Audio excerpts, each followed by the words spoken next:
Cinema. It is the greatest, most challenging frontier in all of the arts. The intersection of creativity, philosophy, life, and the storytelling thereof. It presents to the filmmaker the greatest of challenges. A failure in any of these contexts means a failure in the film. But with the perfect execution of all, you have a timeless masterpiece.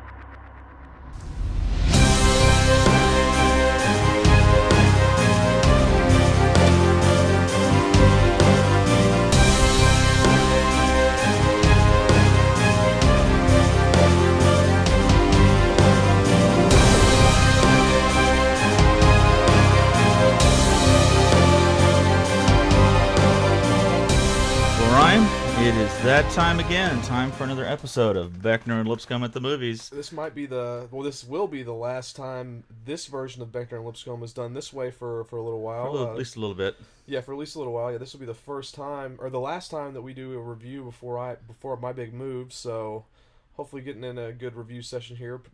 Looking to do 2, maybe 3 films here tonight. Mm-hmm. So, and 3 films I'm very, very excited to be talking about.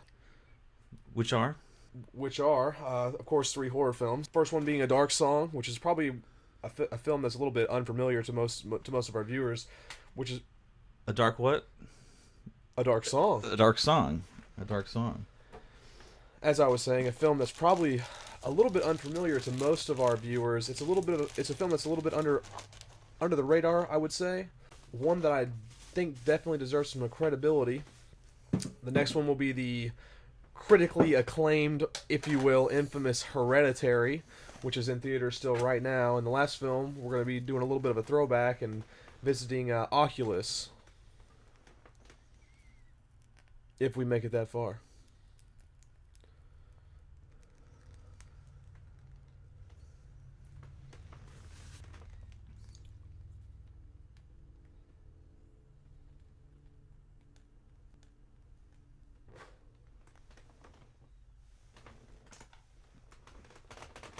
So all 3 of these films, especially the first one, is, shall we say, a little witchy.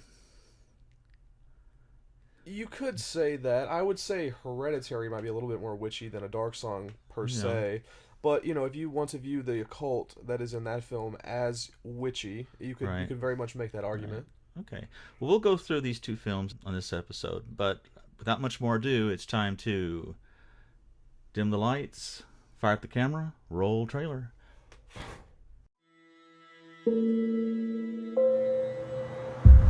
I've done this 3 times. Once it worked, twice it didn't. I have to hear his voice again. This is your last chance to back out. Seal it. You do know what we're taking on. A shifting consciousness, becoming one with the ceremony, pure. And may all my transgressions be washed. This is real stuff we're playing with. Real angels, real demons. Make me chaste. How do we know that it started?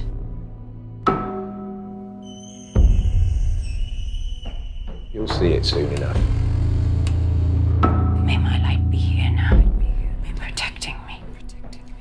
Drink it! Just remember who's paying for this. Do you know the ritual? No. You agreed to do whatever I said. Sorry. Sorry, Mr. Solomon.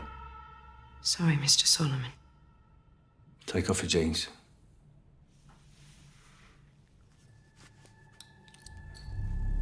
And may all my transgressions be washed. And make me chaste and pure. Make me chaste and pure. May my light be here now.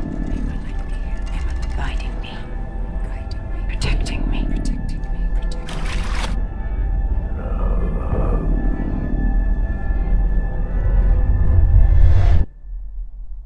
Mommy. It's not your son. I know. And may all my transgressions be washed. And make me chaste and pure. This is the price of our rage. Embrace it. Don't fear it. May my light be here now. Guiding me. No, don't cross the line. We'll be stuck here forever. Maybe we should stop. We can't stop. I need you to be driven. Protecting me.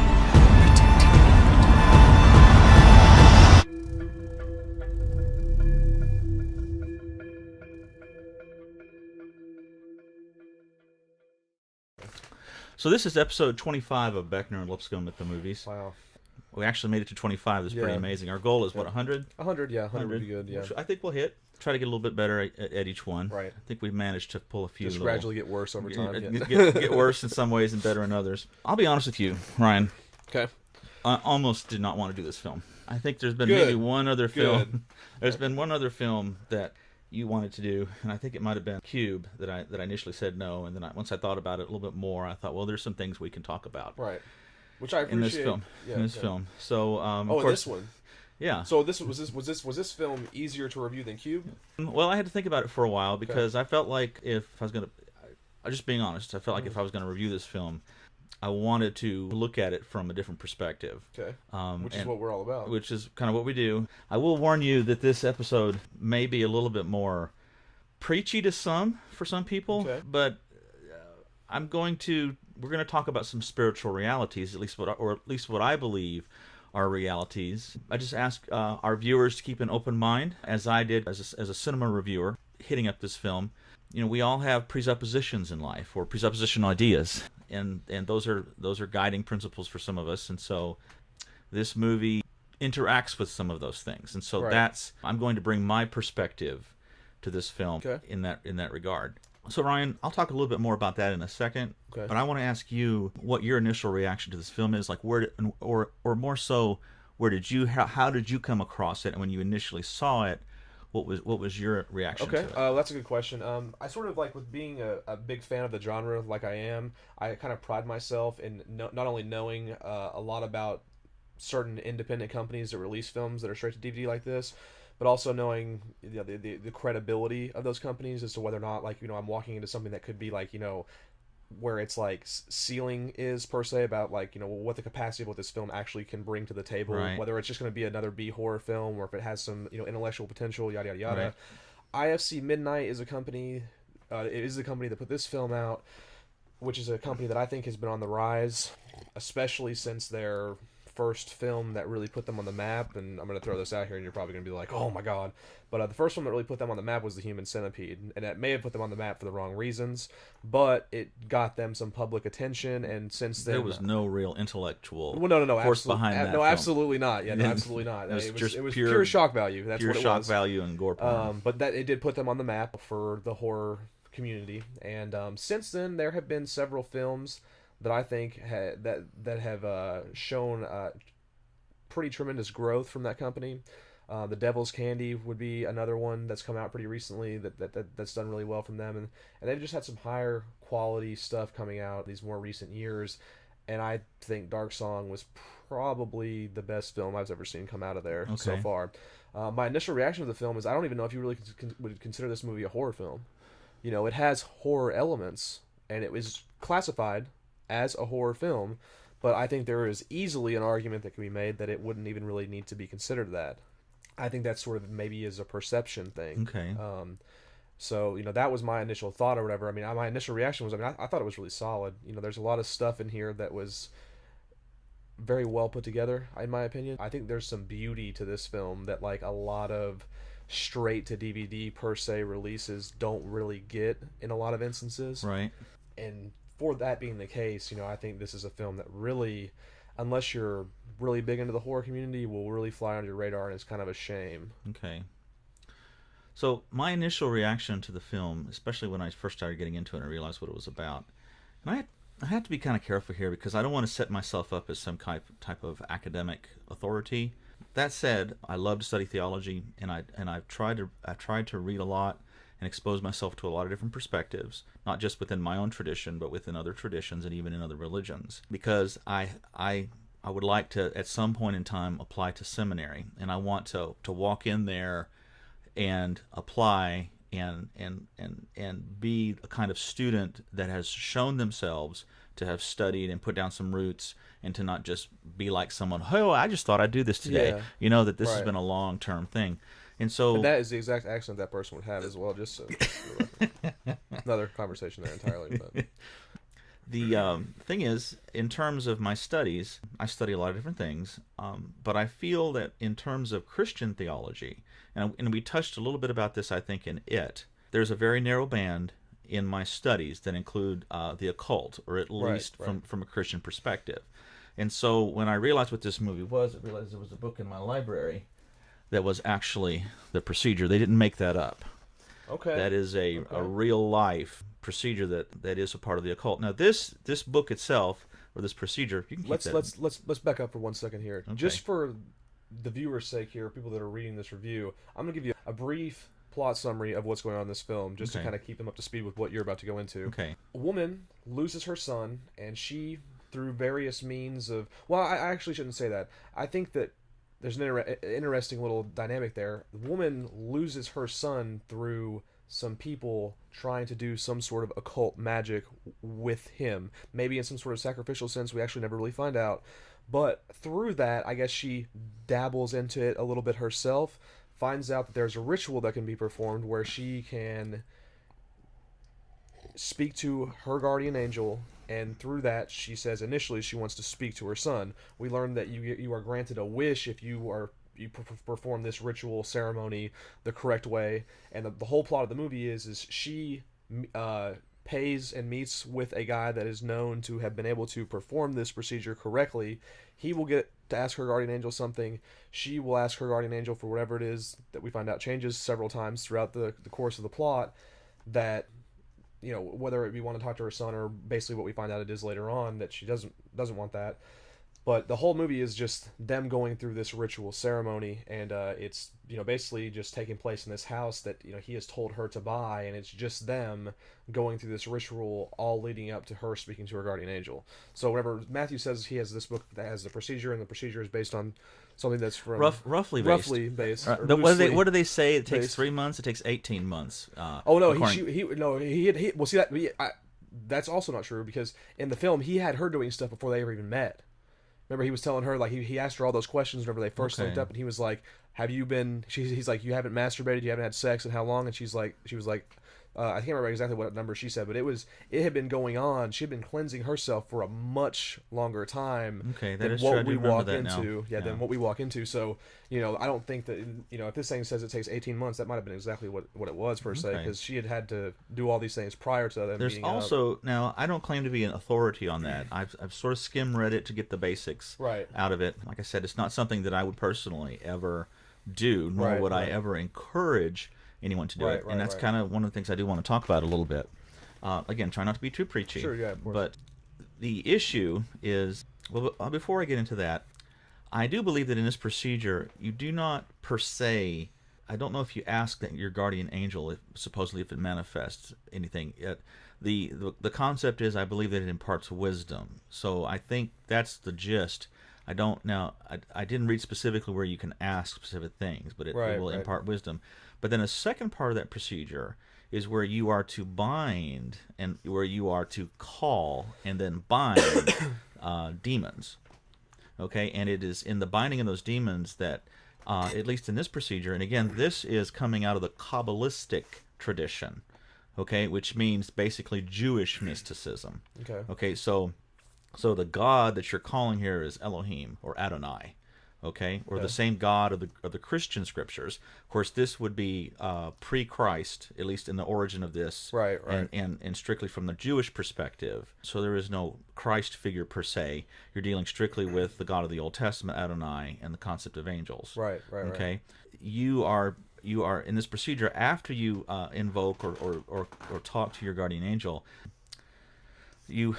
You summon these beings. It is the actual beings that give you, or your guardian angel. Sorry, I misspoke. Okay. It is after you speak with your or connect with your guardian angel that guardian angel then assigns you familiars. Okay, which at this point would be other spirits. Now I don't know if this book really specifies whether those would be lesser angels or demons themselves, which are then bound to you.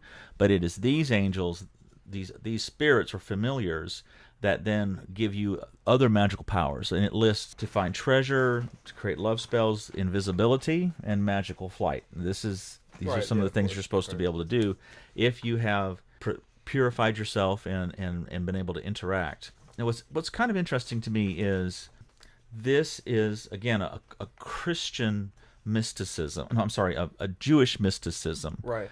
I myself consider myself a Christian mystic because I come from the Pentecostal charismatic background or Right. tradition. Now, this really will cause a lot of people to just blow their coffee out all over their shirt because they don't see themselves and the concept of being baptized in the Holy Spirit, receiving gifts from the Lord, being, speaking in a heavenly tongue. They don't see that as mysticism because mysticism has been rhetorically painted in our culture in a very black color. Right. Okay, Right. and so they don't see that, and I could argue that if I don't want to do that much here, but Put that in more layman. I understand what you're saying. Yeah. Put that in more layman's terms, though. I mean, but, or let but me the- let me but- do, let me but- say or that the- for but you. just having the concept of interacting with something that is far beyond you Right. and being empowered by it Right. for a distinct purpose. And this brings me up to what I believe is the foundational concept that if I say anything, if anyone hears anything that I have to say about anything here, this would be the one word that I would want to echo. And number one, why I would never do this, why I would never encourage anyone to do this or anything like this, okay? And that is authority, Right. okay? Right. And that is the question you must always ask yourself. Like in this film, part of the ritual is they lay salt, a salt ring around the house, and they're not supposed to break that. Right. Okay? Now, just as fair play, ask yourself, who assigned that salt to have that authority? Where is it written that salt has that power? C.S. Lewis, in writing The Lion, Witch, and the Wardrobe, there's a famous scene there where Aslan, who of course is the Christ Right. figure, and of course who in the Christian theology has the supreme authority, not just over heaven, because he can break all of the seals, but he has also taken the keys to death and hell. So he has the supreme authority. Right. There is a scene in there where he is about to be killed by the witch. The witch is quoting him the law, the magic, and he says something to the effect, "Witch, don't quote me the deep magic. I was there when it was written." Right. Okay, so yeah, that's at least in C.S. Lewis's world and mythological world, Aslan has authority. Right. So right. so if you buy this book at Barnes and Noble or you order it from Amazon.com, you have to ask yourself, where's the authority? Right. Yeah. Where does this come Where from? does this authority come from? Right. I'm an evangelical Christian. In my worldview, authority comes from Christ. Now, I also believe, and this may upset some people, that if God has called me to do something and I am under that authority, then I can go forth. And in that sense, if a demon wants to attack me, okay, let's just say again, let's just conjecture within my worldview that this is real. If a demon chooses to attack me, but I am doing something that I have been called to do and I am under the authority of Christ, Right. I'm not going to fear that. Right. Now, Right. now I will say this also, okay? This might be a little going out there, but this is not an absolute, okay? It is, the authority is always there, and the trust is always there, but that doesn't necessarily make you indestructible. Because you place yourself, whenever you make this life choice to follow the Christian tradition, and as I would say, an evangelical understanding of Christ, that there are spirits and principalities and realities in this world which people are trying to interact with in other different traditions, Right, okay, right. using other different methodologies. You shouldn't fear, but I would use the story of Jim Elliot. He was a missionary in Ecuador. He had the desire to minister to a tribe. He and several other guys, and this was in the 50s, went there, and they were wiped out by that tribe. There's a gory picture of either him or one of his friends floating down the river with spears sticking out of their bodies. Mm-hmm. And everybody said these men were fools. They were stupid. Why in the world did they go there? They were just killed. Well, his wife, Elizabeth Elliot, who later went on to become a great writer, wrote this story through Gates of Splendor. Was later made into a movie, The End of the Spear. And she went back to that same tribe and baptized those very men who killed her husband. And so you have to ask yourself, if I'm going to do something radical that God has called me to do, am I willing to do that to the point to where I'm willing to lay down my life, even if He asks me Right, of it? Okay, right. and see, that is the radical faith that comes under authority. And to me, that's the question you always have to be asking yourself: is whatever you're doing, what is the authority? Now, like this procedure, this woman, she is, and again, you'll go into the plot of this, and I may be going a little bit too far ahead, but in the end, she has become enslaved to the demons, whether those embody her fear, her rebellion, her anger, or whatever. Right. And how does she escape from them? By going towards the light. But what does she say? I'm sorry. Right. I'm sorry. So there's repentance there. And again, this Right. is a Judeo-Christian concept of forgiveness and coming towards that light. And to me, that sort of, I'm going to be very careful. Like I said, I still probably wouldn't watch this movie, but that made the movie much better for me, because this woman has done this. Even to me, at least the way I watched it, she was doing it for the wrong reason. But in that moment, she has clarity because she has lost herself, and she is in bondage, and she's going to die just like that other fellow has. Now it's kind of set up to where we're kind of glad he's dead, which Right. I'll talk about that in a second. Yeah, we're talking about the existential things that you take Right. away from this film, where we do have to talk about the film itself. Yeah. And- I'll let you go ahead right. because of that point. Because all I was Okay. going to say is that when she comes to her angel, what she asked to be able to forgive. Yeah. And I don't. Yeah.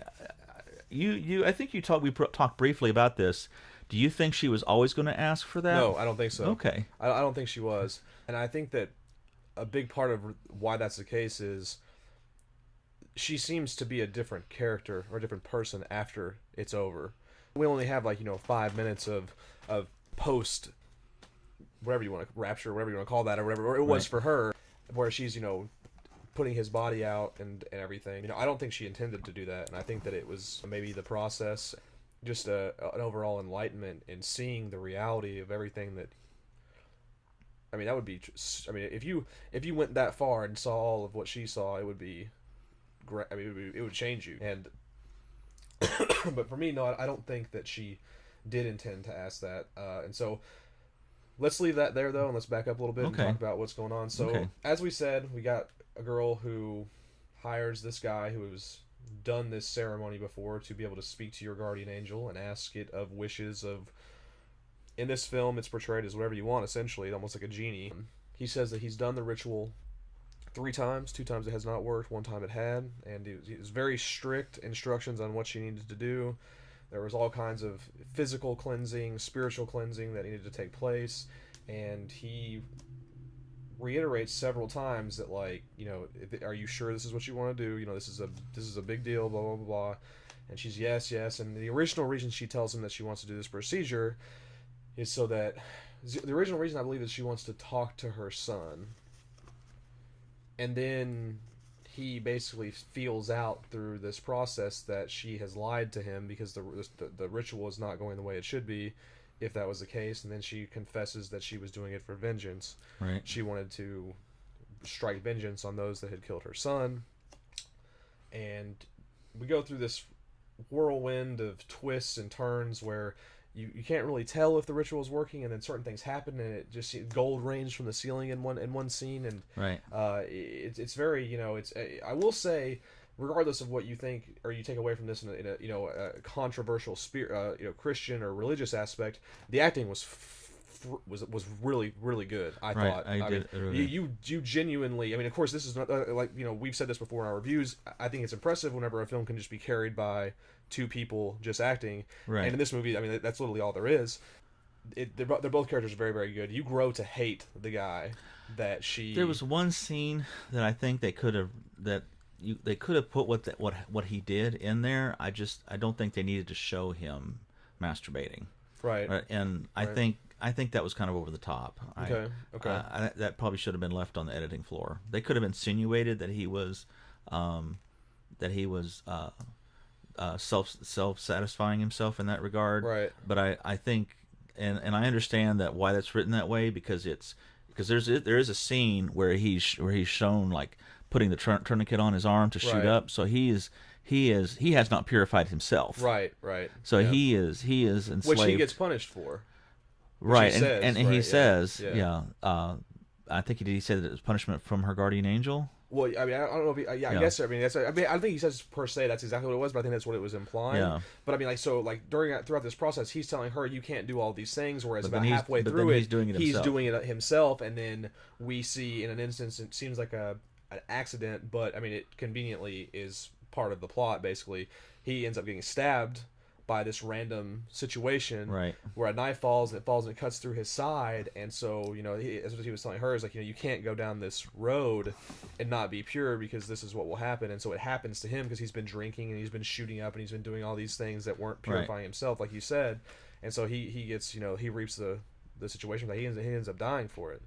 You know, they're stuck in this house that they've put this, you know, spell or whatever you want to call it on, and they can't escape. And there's a really good scene. That was one thing too, you know, like, that was something that I really wanted. Like, this movie, there was so much going on that I was like, there's got to be a plot hole here somewhere, because like there was just too many things that just seemed a little bit over the top or whatever. But I mean, if you really sat down and think about it, like, everything that he told her was true, and there really wasn't too many holes. Like, she goes beyond that, she breaks that salt ring and she goes out, but he told her, you will never escape there, you will never be able to leave here once I seal this, right?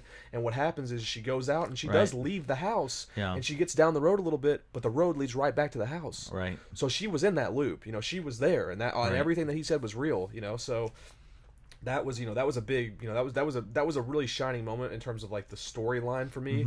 You know, in terms of like, you know, the credibility as to like, you know, this not just being a bunch of random shit like Lost or something, you know, where your favorite show, by the way, that where it was all going to come together. Which that did, didn't it? No, which it didn't. But there's a lot of movies that sometimes, you know, sort of almost go down that road. But this one did not do that. You know, it wrapped itself around full circle, and in the end, we see she does get to speak to her guardian angel, and as Matthew kind of already went over there, she, instead of asking for vengeance, instead of asking to, you know, to speak with her son, she asks for forgiveness.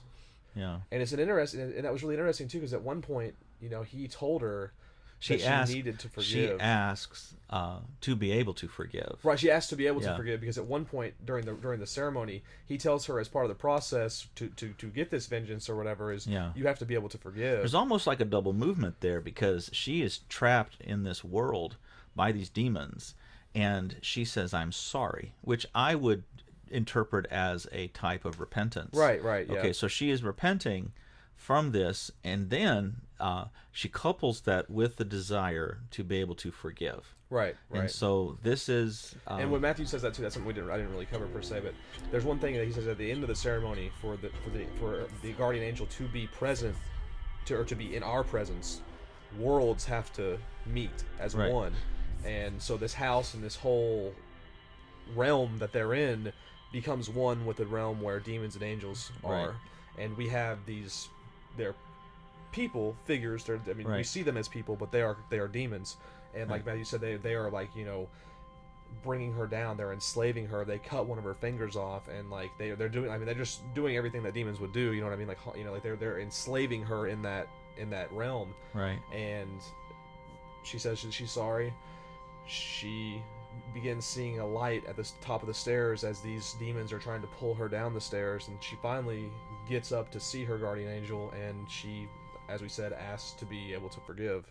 Right. And that obviously implies the people that killed her son, but, you know, and then we have this dramatic conclusion, and she seems to have this new form of enlightenment, and the film ends. And I mean, it's very like, wow, you know, like that's actually what was going on here, you know. Yeah. That's pretty much it for the plot. I mean, you know, that's pretty much all we can say about the plot. But like I said, I mean, in terms of like, you know, the film aspects of it, I guess, or whatever, I mean, the acting was super good. You grow to hate that guy that is performing the ritual for her, and he was a very strong, capable actor for somebody that I'd never seen before. Yeah, I'd be interested to see what other parts he's played. Or other films that he was in, for sure. He was stronger than her, I think, as an actor. Although she wasn't bad herself, I just thought for the role he was playing, he did it so well. You know, like just so well. Yeah. So, and I also want to say, you know, in the scene where you do get to see the guardian angel in this, and it is not CGI in any way, in my opinion. I mean, I thought this was. It was. I went back and watched it a couple times. Right. Yeah. I mean, it was pretty impressive. You can't tell if she can tell what he's saying. Right. As a viewer, you can't hear, but you can. It's how the everything shakes. Right, you know, right, when he yeah, speaks. Yeah, you know, because he does speak to her after she asks for for forgiveness. Yeah. But there's also a really cool part where like the angel's in this kind of like this. It's a small room, and he's a huge creature. He's got Yeah. up the sword. He's like. And all you see, I mean, he's like it's just a person, but he's projected massively, like literally like a giant.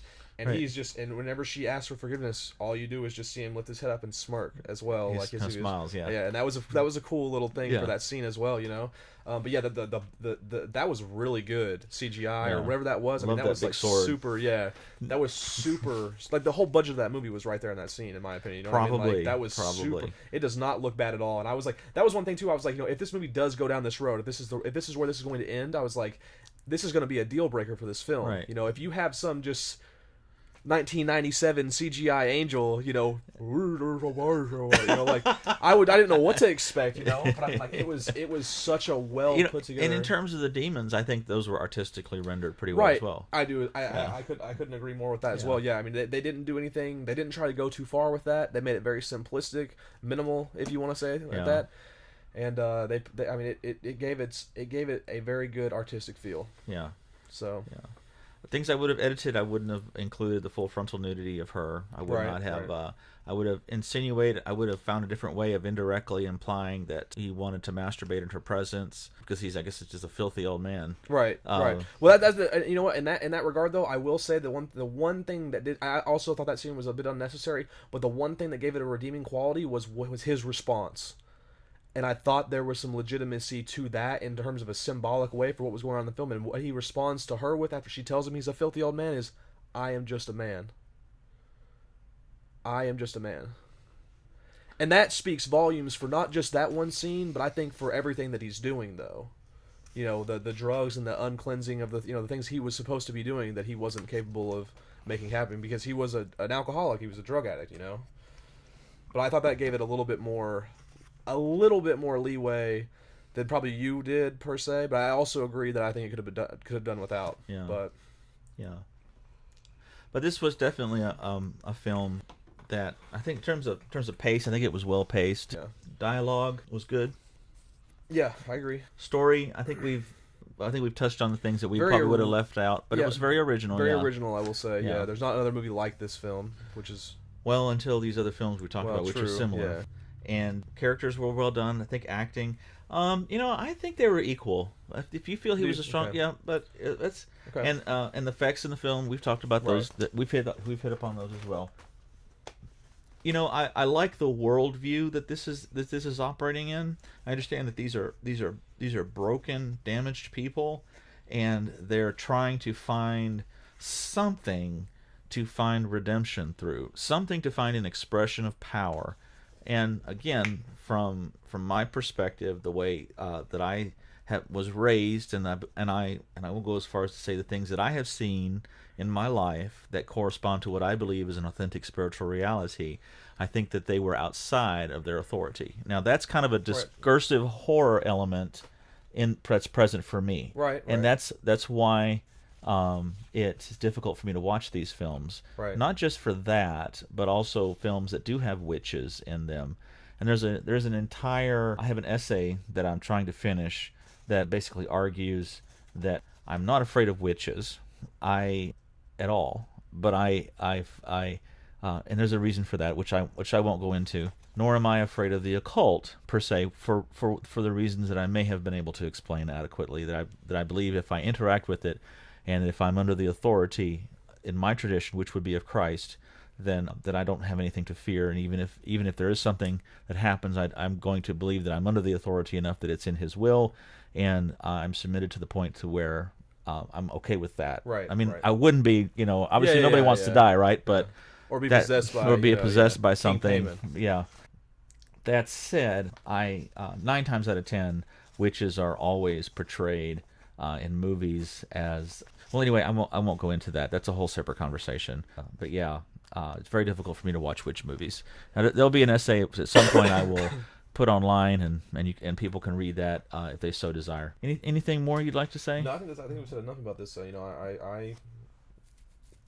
I think this is, as you were saying, this is a good film to enter into our next film, which I think is a totally different caliber of film than this. But yeah, I mean, that film is Hereditary. Hereditary. Yeah. Okay, Which is the so film we're talking about next. But yeah, see if we can inherit the wind here. Yeah. All right. So, but yeah, I would give this movie. What would you give this movie overall in our system? oh here, goodness. Matthew? Again, this is not a film I would go out of my way to watch. I did appreciate the redemption in the end, and I really appreciate redemption when I see it, and also some resemblance of spiritual order. These people were out of spiritual order, again from my perspective, not something that I would want to do. Though on some level I know how to do that or know of these things. I would probably give it. I'd give it closer to an 8. Okay. I really would. Yeah, I also want to say I really like the soundtrack, especially in the beginning. Oh, that's one thing. I'm glad you brought that up. Yeah, just the one whatever instrument I think it was the cello. Yeah, and it's all just.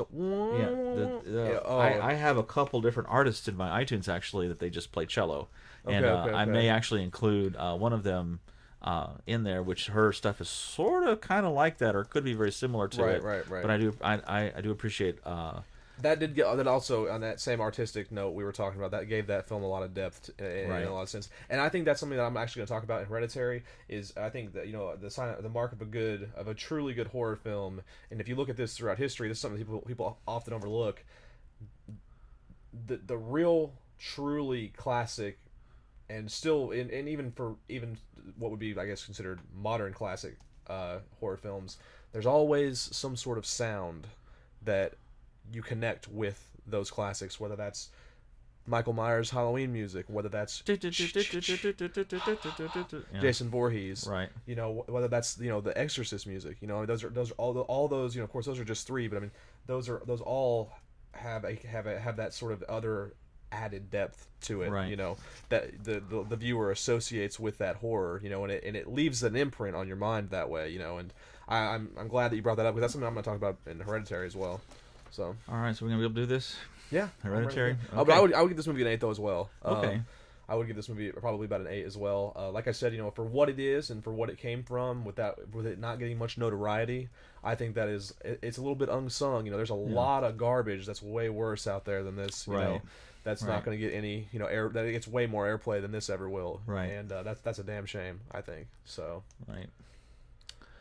All right. And again, this is Matthew Lipscomb and Ryan Beckner, and we are Beckner and Lipscomb at the movies. So please don't go out and perform the Book of Abramelin procedure. It does exist. They didn't make that up, but you're playing. But personally, I believe you're playing with things that you can fill in the blanks of what I would say after that. So I shouldn't have to preach to you. Right. I mean, Mr. Beckner would probably appreciate me preaching for. Oh yeah, let's just do it for another 4 hours. That'd be great. Yeah. Oh, look at the time. As I reach for my King James. Yeah. Nope. Yeah, I was kidding. So. Alrighty. So again, check us out on social media. We have a bunch of stuff up there. We've got Twitter, Facebook. This is our sort of Instagram. Yeah. We've got 25 movies and 2 more to go. So, and then once you get settled out there in the land of fruits and nuts, we will work on getting it set up to where we can do a split screen. So we do appreciate your time, and check out our other films. I'm Matthew. I'm Ryan Beckner. And this has been